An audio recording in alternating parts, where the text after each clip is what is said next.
Magandang araw mga Marista. Ang Pilipinas ay bayan ng mga tatapang at masisipag na kababayan. Mula sa ating mga nanay, mga guro, at mga manggagawang Pilipino.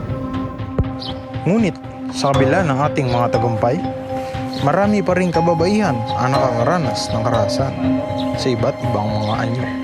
Sensitibo ang aming ibabalita. Ginahasan ng 13 lalaki ang 15 anyos na babae sa Cebu. May lumapit po sa Dalawang kanya. OFW na namatay kamakailan. Alam niyo ba na isa sa 4 ng mga kababaihan ng ating bansa ay nakakaranas ng karahasan? Ayon sa Philippine Statistics Authority, sa mga unang buwan ng taong 2024, mahigit 200 na kaso ng karahasan laban sa kababaihan ang na-report. Bila ng mga isyong kinakarap ng kababaihan, nagkakaisa ang buong bansa, maging ang ating mga institusyon tulad ng Supreme Court.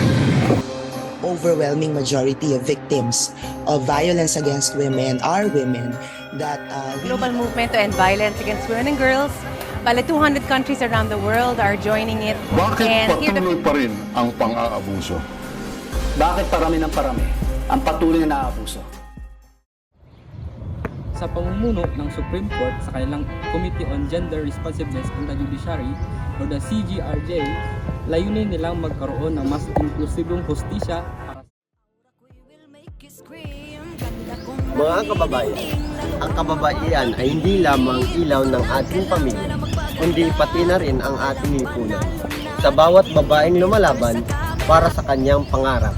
Kaya't sama-sama tayong magkaisa, magtulungan at magsulong ng isang bansa kung saan ang bawat babae ay may pantay-pantay na pagkakataon, may boses at may pantay proteksyon.